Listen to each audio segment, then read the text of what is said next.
Welcome to Loving God and Loving Life. We're in Hebrews chapter 13, where we find the theme of Christian behavior. He's getting into the nitty-gritty of our life and our behavior here, and that Christ is always the same.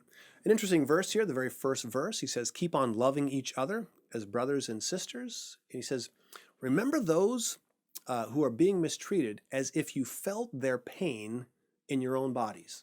What an interesting command. He's commanding them, he's telling them, remember these people, because again, they were being persecuted. Some of their own, church members, if you will, were in prison. And he's saying, feel for them as if you felt their own pain in your body. Now, here's an interesting question. Would God ever command you something that he wouldn't empower? Have you ever prayed that? Here's a prayer that I do. I pray this often. God, I want to feel other people's pain. Yes, I do. Yes, I do. Because sometimes we think that, okay, well, some people are just, they're just more loving. They're just more loving people. When the truth is, well, that's very true that they are more loving, but the truth is the reason that they're more loving is they're more connected to people. Yeah, it's just it isn't that hard to figure out. When you're truly connected to somebody, and surely you've had this experience at least once in your life where, man, you feel that pain. In fact, you wish you could take it. You wish you could literally physically take it upon yourself, especially if it's a child. You'd like pay if that could be your pain rather than theirs. Well, God's telling them to do that here for their fellow believers. Do you have anybody you're that close to? I would challenge you to pray that prayer. God, help me to feel their pain, because it will motivate you. It will move you. And then he goes on to say, kind of gives us this interesting command that Jesus Christ, he says in verse 8 and 9, is the same yesterday, today, and forever.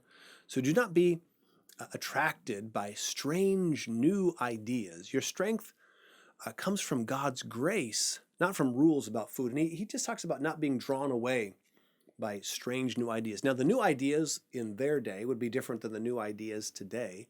But what remains the same is this temptation to make our faith about always learning some wild new thing. And when he says Jesus Christ is the same yesterday, today, and forever, he's bringing the point that, you know what?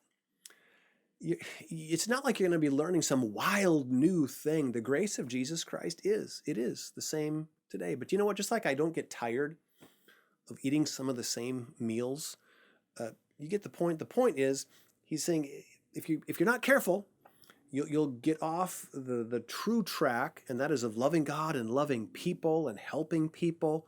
And you'll want to get on this learning track where it's always something new, some wild new thing that you're learning.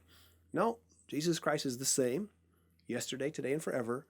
But just like I don't get tired of eating a good steak, I never get tired of love and joy and peace and loving people and helping people and just having the love of God flow through me to my own family and to the people. I never get tired of it. Never, ever get tired of it. He's saying don't let yourself get tired because of the basics, because the basics are the people. The people. If you're doing it right, he's saying if you're seeing it accurately, Jesus Christ the same yesterday, today, and forever. He's not changing every day. That's going to translate into you just loving life and loving people. You're never going to grow tired of praying that same prayer. God, today, send me one person today to share your love with. You're not going to go tired of that, because you know that you've just got the best thing in the world to share, the love of God, and you just don't grow tired of doing his will. Let's pray that prayer. God, today, send us one person today to share your love with. My friends, never forget that doing God's will and loving God, it's the only way to truly love your life.